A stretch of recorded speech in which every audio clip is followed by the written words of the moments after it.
Bienvenue sur notre chaîne Posons-nous qui se divise en 3 catégories. Le fun et les potes, intitulé Poser dans le canapé, le bien-être perso nommé Poser dans le cosmos et enfin Débat et opinion que vous trouverez dans la catégorie Poser dans la société. D'ailleurs, aujourd'hui, on se retrouve autour d'un podcast sur la vision de l'amour en 2023. Nous sommes allés à votre rencontre dans les rues de Montauban et nous avons obtenu quelques témoignages. On vous laisse donc apprécier ce podcast. Pouvez-vous nous donner votre vision de l'amour ? Ma vision de l'amour, oui, s'il faut de la communication, de la confiance et aimer la personne telle qu'elle est. Pour moi, il y a différentes formes d'amour et différents langages, mais je trouve que le plus important dans l'amour, surtout le partage. Et je sais qu'on peut l'exprimer de plein de manières différentes et que ça dépend des relations. Et que pour moi, c'est très important dans ma vie, l'amour. Des autres et de soi. L'amour, c'est du désir. C'est avoir ressentir le manque de l'autre quand on n'est pas avec. Se dire, j'aimerais bien être avec. Et avoir envie de partager ce qu'on vit avec l'autre. Vouloir le bien pour l'autre. Rendre heureux la personne qu'on aime.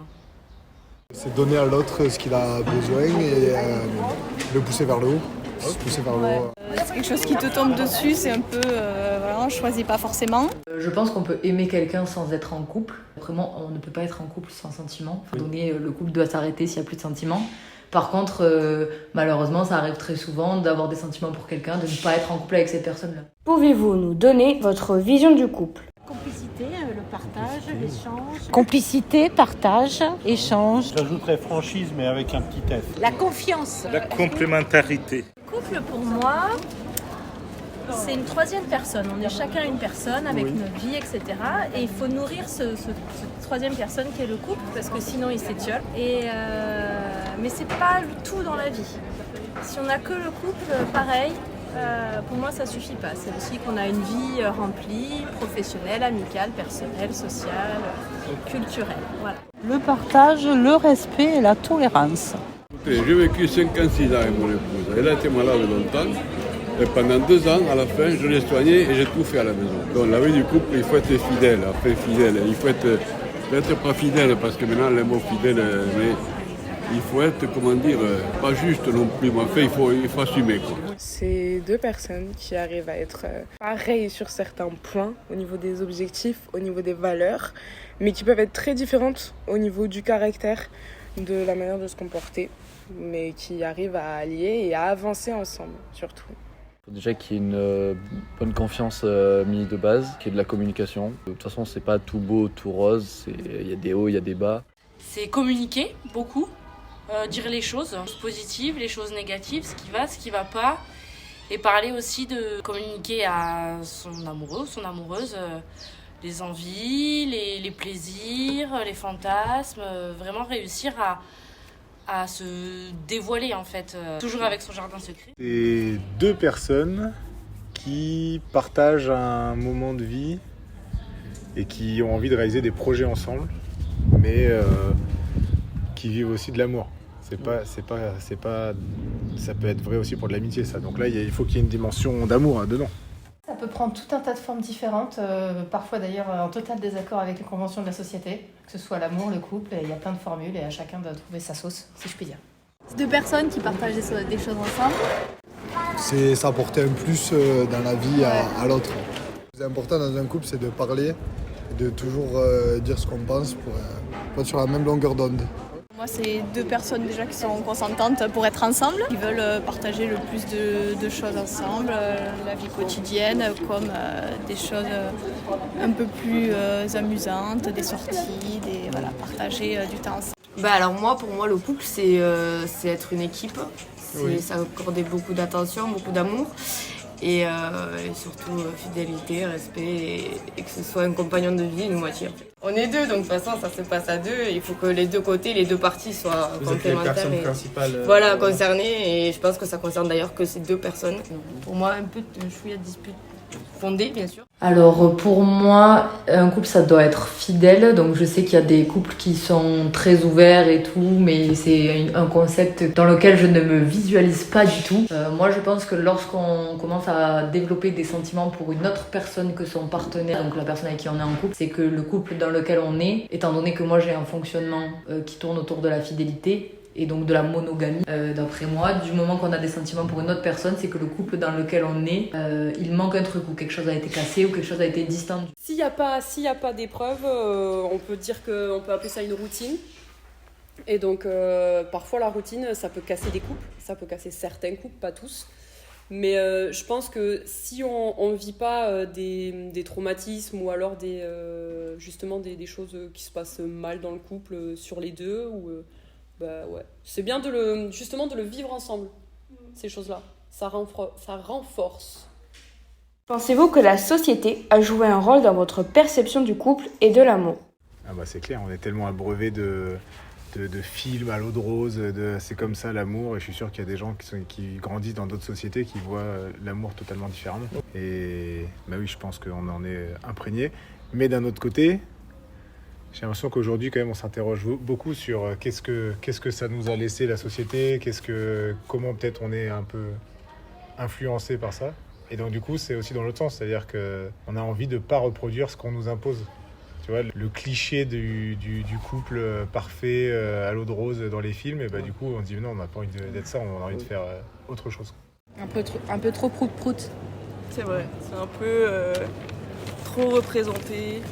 C'est surtout le couple, pour la plupart des gens, c'est surtout hétéro. Ouais, c'est la base pour des gens un peu bizarres. Ouais, c'est trop représenté même dans les films et tout. Ouais, bien sûr. Oui. On est forcément influencé sur ce qui se passe en société. Ça a joué énormément parce que j'ai été très axée sur les couples hétéros, papa, maman, enfant, et famille avec forcément mariage. Et donc comme je ne suis pas dans ce schéma-là, je me suis posé des questions à certains moments. Alors oui, les jeunes ils peuvent se poser la question puisque en fonction de leur origine, de leur sexualité, ça peut aller là où ils le souhaitent. Donc la société joue sur leur choix et s'ils veulent les enfreindre, qu'ils le fassent parce que ça veut dire qu'ils seront bien dans leur vie. Je pense que oui, déjà parce qu'on est dans une société qui est à la fois hétéronormée et à la fois dans c'est un homme, une femme et on doit former un couple qui dure. La preuve, si on prend la génération, dans mon cas, la génération de mes grands-parents, c'était une génération où ils se mettaient ensemble et ils se séparaient pas. Donc en gros, on est resté dans des schémas où l'homme et la femme ils doivent rester ensemble toute leur vie avec la même personne. Je pense pas que c'est la société qui a défini ma vision et qui fait que je pense ça de l'amour ou du couple, quoi. Ça va être les modèles qu'on peut voir dans les magazines, les stars, à la télé, l'image qu'on nous montre en fait, alors que c'est vraiment propre à chacun, propre à son couple, propre à sa personnalité. Donc oui, la société elle joue quand même un rôle, mais je pense qu'il faut savoir prendre ce qui est bon à prendre et laisser le reste. Selon vous, est-il indispensable d'être en couple pour être heureux ? À la base des bases, on s'épanouit seul. Il faut même s'épanouir seul pour pouvoir s'épanouir en couple, d'après moi. Et c'est pas du tout obligatoire. Non. Je pense pas. Pas forcément, on peut s'entourer de bonnes amies aussi, ouais, ou de nous-mêmes. C'est plus important déjà. Je crois pas qu'il faut être indispensable, ça peut être mieux parce qu'on n'est pas seul. Oui. Mais indispensable, je crois pas. Moi je suis assez solitaire, maintenant depuis des âges je suis tout seul, mais j'ai vu. Oui. J'ai un certain âge quand même. Non, parce que si on aime bien vadrouiller tout seul, si on veut faire notre vie, voyager, et qu'on n'a pas forcément envie d'avoir quelqu'un, j'avais envie de dire dans nos pattes, non, c'est bien être tout seul aussi. La solitude, c'est cool. Il faut déjà être heureux seul. Je pense que pour pouvoir être heureux en couple, il faut déjà s'être trouvé soi-même et être heureux d'être qui on est et se satisfaire à soi-même. Parce que si on va chercher à combler un manque qu'on aurait de façon individuelle et qu'on cherche cette personne chez l'autre, on va créer une sorte de dépendance affective à l'autre personne et du coup, au final, le couple ne sera pas très sain. Donc je pense que le couple, c'est un plus à notre vie. Parce que c'est toujours cool d'avoir quelqu'un avec qui partager sa vie et partager des moments. Mais en attendant, il y a des personnes qui sont très heureuses toutes seules et c'est ok. Pas forcément.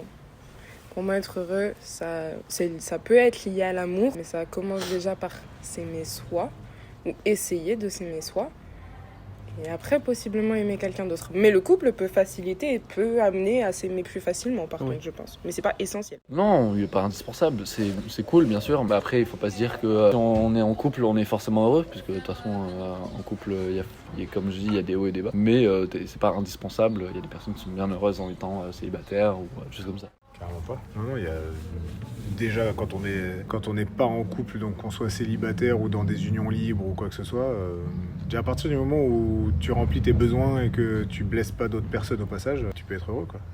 Non plus, je pense qu'il y a plein de formules possibles, heureusement d'ailleurs. Non plus, on peut être seul et très heureux. Ou même se voir sans forcément être en couple. Selon vous, est-il indispensable d'avoir des enfants pour être heureux ? Non, ce n'est pas nécessaire. Si on est bien à deux ou tout seul, pourquoi avoir des enfants en plus ? Pas du tout. Non, aucunement en fait. C'est au choix de chacun et moi personnellement je choisis d'en avoir, mais parce que j'aime ça. Et après, je respecte totalement les personnes qui n'en veulent pas. Ah oui, moi j'en voulais une quinzaine. Et... Oui, non, c'est pas indispensable. C'est pas indispensable, mais c'est bien utile.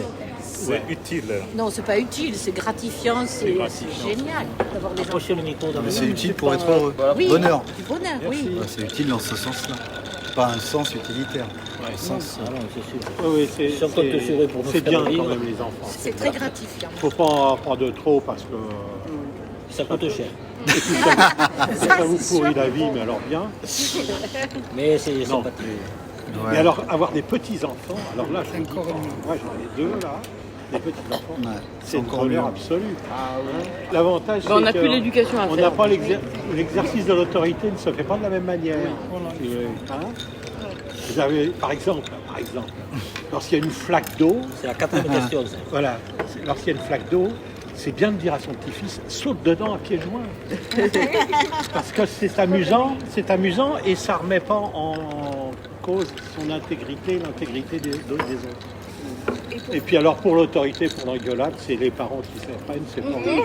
Faire des enfants, c'est bien, mais il faut surtout penser à faire les enfants parce que c'est la concrétisation justement d'un amour et pas juste parce que individuellement on a envie d'avoir un enfant et faire un enfant égoïstement juste pour avoir un enfant. Ça dépend des objectifs de chacun et ça dépend du sens qu'on y met derrière. Pour moi, par exemple, non. J'aimerais beaucoup avoir des enfants, mais je suis en perpétuel questionnement de est-ce que ça vaut le coup de les faire venir dans ce monde ? Est-ce que j'ai envie d'en faire pour qu'on ait un manque, un besoin et recevoir l'amour inconditionnel des enfants ? Parce que les enfants sont très forts pour ça. Ils peuvent t'aimer sans jamais rien en attendre en retour. Mais je suis pas là pour profiter de mes enfants, donc pour moi c'est pas essentiel. Je peux comprendre qu'il y en a certains qui n'en veulent pas et que d'autres en veulent beaucoup, ou juste comme ça. Bon non plus. Surtout que maintenant il faut quand même se poser la question avant d'avoir des enfants. Donc si on est sûr de pouvoir les élever dans un monde qui va bien, donc et si on est sûr de pouvoir les élever tout court aussi. Je pense même que ça contribue, ce qu'on disait tout à l'heure, l'image parfaite du couple qui a le chien, la petite voiture et la petite maison et les enfants. Ça nous a laissé croire qu'il fallait absolument être des enfants, comme si c'était une étape indispensable, mais pas du tout. Je ne pense pas. Je pense que ça fait partie des options de chacun et des parcours aussi, parce que tout le monde ne peut pas faire d'enfants. Non, je pense pas. On peut être très bien heureux à deux ou avec des enfants. Non, mais il y a plein de couples qui n'ont pas d'enfants, ou sinon les couples qui ne pourraient pas avoir d'enfants, ça serait difficile, ça veut dire qu'ils seraient malheureux toute leur vie. Oui. Donc je pense pas, voilà. C'est un choix surtout. Alors le couple, c'est aussi une construction sociale, pour moi c'est comme si c'était un passage obligé pour être heureux, parce que si on n'est pas en couple, on a raté sa vie, mais c'est pas vrai. Et je pense que ça doit évoluer dans la conception aussi. On peut très bien réussir sa vie et ne pas être en couple, on peut très bien réussir sa vie et ne pas avoir d'enfants. Mais moi, personnellement, ça m'apporte beaucoup de bonheur, mes enfants. Et sans mes enfants, je serais pas la même. Voilà. Que pensez-vous des applications de rencontres ? Pourquoi pas, hein, franchement, pourquoi pas. Ouais, j'ai pas plus à dire, franchement. J'ai jamais utilisé personnellement. Je pense que ça dépend un peu des générations. Nous, notre génération, on est moins application, moins Et cela dit, il y a beaucoup des gens de nos âges qui l'utilisent, donc ça c'est propre à chacun. Après, le problème des applications, c'est que des fois, on n'a pas les mêmes attentes en face. Donc, il y en a qui cherchent l'amour et d'autres qui cherchent des choses plus badines. Et voilà, faut faire attention. J'ai jamais utilisé, moi. Moi non plus. Je pense que ça peut être une bonne chose. Mais moi, je me vois mal, ouais, ça fait peur et je me vois mal me dire plus tard si jamais j'ai des enfants un jour. J'ai rencontré ton père sur un site de rencontre, je trouve que c'est mieux la relation directe quoi, quand on rencontre des gens. Je trouve ça assez drôle, mais moi j'aime pas. Parce que d'une part j'ai eu une mauvaise expérience sur les sites de rencontre et d'autre part j'aime, alors c'est mon point de vue, mais j'aime pas ça parce que discuter en fait avec des gens que tu ne sais pas d'où est-ce qu'ils sortent et que tu sais pas généralement dans les sites enfin moi sur mes expériences tu ne sais pas trop ce qu'ils veulent et parfois tu t'attends à des choses que au final tu tombes de haut donc je préfère parler avec la personne même si tu te prends un râteau c'est pas grave. On swipe, on dit allez un petit like, un match machin, puis on discute et on se lasse très vite de la discussion en règle générale. Et les rares fois où la discussion aboutit pour aller boire un verre ou un truc comme ça, j'en suis arrivée à prendre conscience que la plupart du temps, ça menait pas à des relations très sérieuses et ça menait surtout à des relations sans prise de tête, on va dire. Des fois, on espère que ça mènera quelque part, alors qu'au fond de nous, on sait que ça mènera pas. Bah, c'est bien d'un côté dans le sens où ça permet pour ceux qui veulent... qui n'arrivent pas à trouver, de donner un peu d'espoir entre guillemets à trouver quelqu'un, ça rassemble aussi, il y en a beaucoup qui se rencontrent par là et qui finissent bien à la fin quoi. Donc c'est bien d'un côté, et après c'est juste qu'il faut pas que ça se transforme en mode on fait tout par les applis et plus rien dans la vraie vie, on fait plus de rencontres, juste comme ça, on fait juste par écran et juste par message, juste comme ça, et on se rencontre le premier truc et on se dit finalement, non, c'était pas ouf. Donc bon, faudrait pas que ça continue dans ce sens et que tout part comme ça. Mais sinon, non, c'est un bon truc. Pourquoi pas ? J'ai déjà testé. J'ai rencontré une personne. Ça a été, ça n'a pas duré. C'était pas une histoire, mais une histoire d'amour. Mais pourquoi pas ? Je pense que toujours pareil. S'il y a des gens qui sont plus à l'aise de passer par là pour rencontrer quelqu'un, pourquoi pas ? Après, je pense que quand même, voilà, les sites de rencontres, mais après, il faut savoir créer le lien avec la personne en face à face, quoi, en physique. Bah, c'est encore un moyen qui permet de rencontrer plus de gens. Non, moi, j'en pense plutôt du bien. Mais je pense que je le vois plus comme un truc comme un second choix. C'est-à-dire que quand on a rencontré des gens, qu'on ne trouve pas d'autres moyens de rencontrer des gens en vrai, via, je sais pas, des clubs, des choses qu'on fréquente et des gens qui ont des points communs, ben on peut se tourner vers cette option-là qui permet de rencontrer encore d'autres gens qui ont des points communs. Et je pense, moi, je n'imagine pas l'utiliser comme un premier choix. C'est-à-dire, avant même de sortir de chez moi et d'essayer de rencontrer des gens, d'utiliser ça, je trouve que c'est dommage parce que on dit que c'est pour s'ouvrir aux autres et en fait c'est pour se fermer à ceux qui sont plus proches. Je ne les pratique pas moi-même, je ne les ai jamais pratiqués, je suis assez sceptique sur le sujet, mais si ça peut marcher pour certaines personnes, tant mieux. J'ai pas l'impression que ce soit forcément efficace pour des histoires à long terme, mais pourquoi pas. Moi je pense que c'est bien quand on est jeune, on peut rencontrer facilement des gens. Ça facilite, pour des gens qui ne sortent pas trop ou pas, ça facilite les rencontres. On s'envoie un message, on se voit pas. C'est la nouvelle génération. Déjà, pour trouver une personne, il faut vraiment sortir. Je pense sortir dans la rue pour rencontrer des personnes. Parce que ça va par les réseaux sociaux, parfois ça peut être un peu compliqué quand on ne voit pas la personne en face. Par message, parfois les choses sont interprétées différemment. Des choses comme ça. Il faut vraiment voir la personne en face, passer du temps avec. Et voilà. Pensez-vous qu'il y a un âge minimum pour avoir sa toute première expérience sexuelle ? À 30 ans Pas avant 16 ans. Pas avant 16 ans. Voilà. 17, 18, c'est bien. Après, ça dépend si c'est fait en sécurité, en confiance et voilà. Quand t'es prêt, faut et être pas prêt. trop tôt non plus. Ouais, faut pas que ce soit trop tôt. Faut être prêt et être sûr à qui on fait confiance. Non, il n'y a pas d'âge minimum. N'importe quel âge, moi, fait. Ça dépend comment, hein.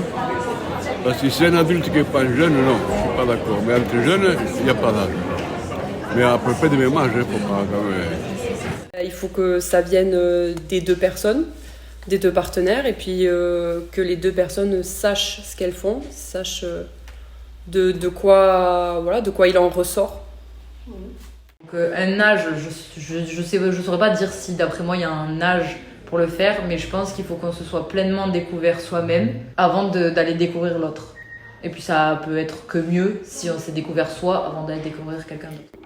Alors si je dois donner un âge, ça va être entre 14 et 15 pour commencer à réellement se poser des questions. Mais pour moi, 14 et 15, c'est bien si on a l'espace d'exprimer ce qu'on ressent, les difficultés, les questionnements qu'on a.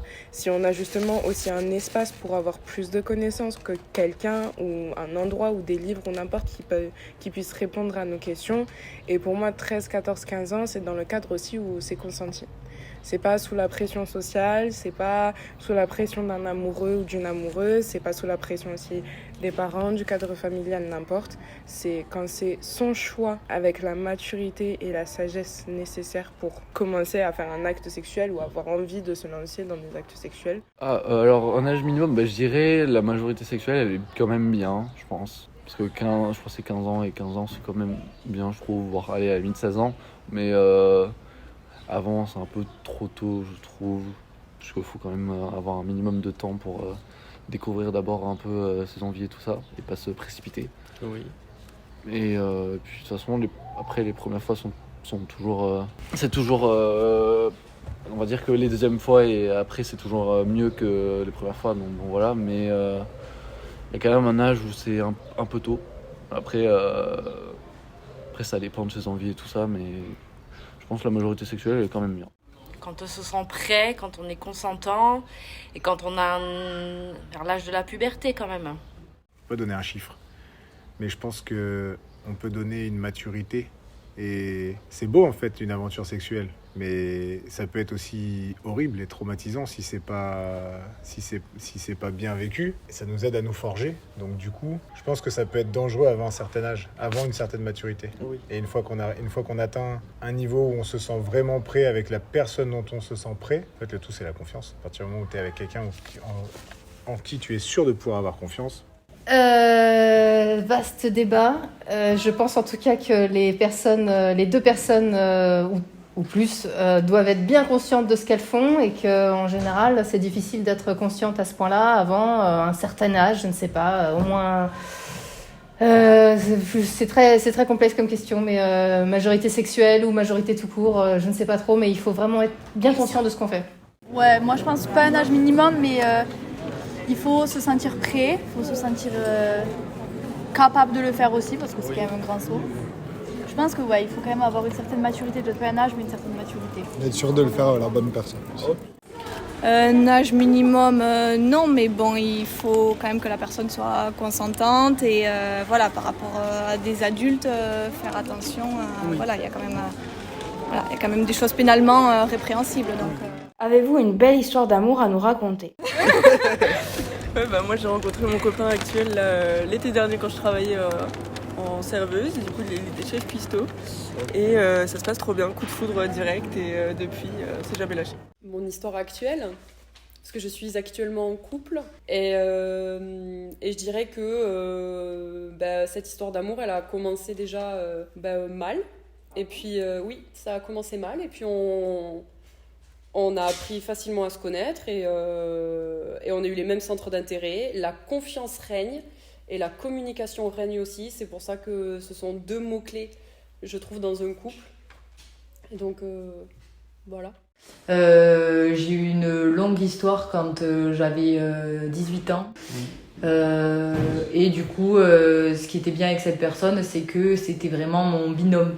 Et il y avait une grosse complicité, à la fois la confiance, à la fois la communication. Pour moi, la plus belle histoire d'amour que j'ai vécue, elle concerne familiale. Donc elle concerne une personne de ma famille, en l'occurrence ma tata. C'est une personne qui, depuis des années, même de manière inconditionnelle, dans le sens où elle n'a jamais rien attendu de moi. J'ai toujours pu tout lui confier, que ce soit quand ça allait pas, quand ça allait. Et elle m'a toujours prouvé, toujours cherché à me prouver surtout qu'elle était là quoi qu'il arrive, que je change de personnalité, que je sois méchante, que je sois une ado insupportable, que je devienne une jeune adulte en difficulté, perdue ou bien. Elle m'a toujours aimée, elle a toujours été là et pour ça je la remercie et pour moi ça a été la plus belle preuve d'amour et c'est une des personnes qui m'a montré à quel point on pouvait aimer dans le cercle familial. Et elle fait partie de ces gens qui m'ont fait comprendre que sentimentalement, je pouvais aimer aussi tout autant. Voilà, on vit ensemble, on s'entend bien, on communique beaucoup. On essaie de faire des choses ensemble aussi. On a une vie aussi chacun de son côté, avec famille, les amis. On se respecte surtout. Donc ouais, je la vis actuellement, ça fait 5 ans et demi. Ma plus belle histoire d'amour, c'est celle que je vis. Donc cet été, ça va faire 10 ans, que je suis avec ma compagne. Et on s'est rencontrés sur une colo, parce que tous les deux on aimait les colos et on faisait ça l'été. Oui. Et voilà, on s'est réunis autour d'une ambiance où on faisait les idiots et où on était avec des ados. Et ça a été le coup de foudre et depuis on s'est jamais quittés, quoi. Et on a refait des colos et on s'est rendu compte qu'on n'aimait pas travailler ensemble. Oui. Mais en fait on aime trop faire des projets ensemble tout le temps. On adore partir en voyage, on est partis 2 fois en voyage très long ensemble. On a un bébé maintenant, ouais. C'est ça la plus belle histoire d'amour. La raconter, non, ce serait trop long. Mais j'en vis une qui me convient tout à fait et je ne souhaite pas changer de partenaire avant un bon moment. Vas-y. Vas-y, toi. Vous m'aidez, ça me faire des déclats. La nôtre, on est ensemble depuis 1 an. On est venus vivre ici tous les deux alors qu'on n'est pas du tout d'ici. Il m'a suivi pour mes études et voilà. C'est avec mon compagnon actuel. Et voilà, on s'est rencontrés quand on était plus jeunes à une soirée étudiante. Et voilà, ça fait 7 ans qu'on est ensemble et on apprend à vieillir ensemble, on va dire. Partager toutes les étapes ensemble, voilà. Quels conseils pouvez-vous donner aux générations futures ? Je dirais bien se connaître soi-même pour réussir son couple. Bien se connaître, bien s'écouter et aimer les autres autant pour leurs qualités que pour leurs défauts. Faire très attention quand même à qui on rencontre, être sûr de faire bien confiance à qui on parle. Restez vous-même. Ouais, pas trop faire confiance à n'importe qui. J'ai aucun conseil à donner parce qu'ils se débrouilleront.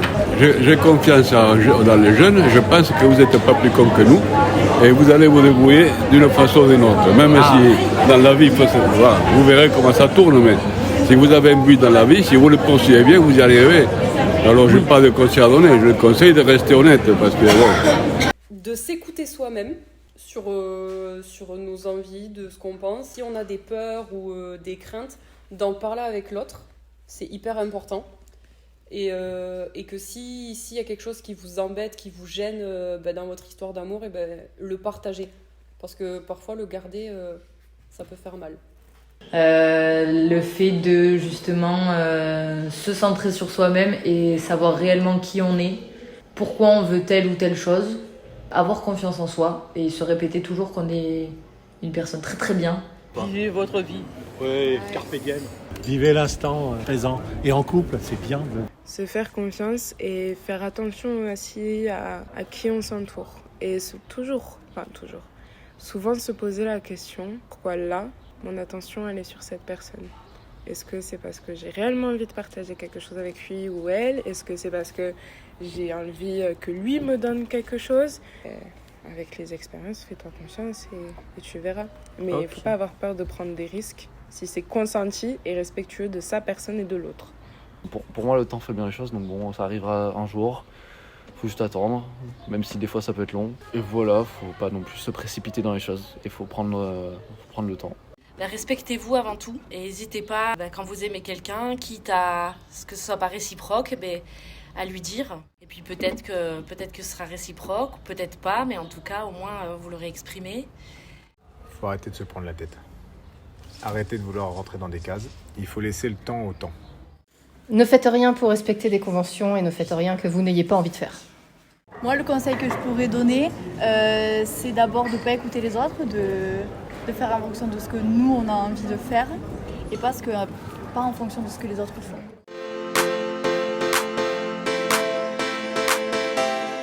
Où est-ce qu'on pourra entendre cette belle émission? Sur cette nouvelle chaîne YouTube incroyable?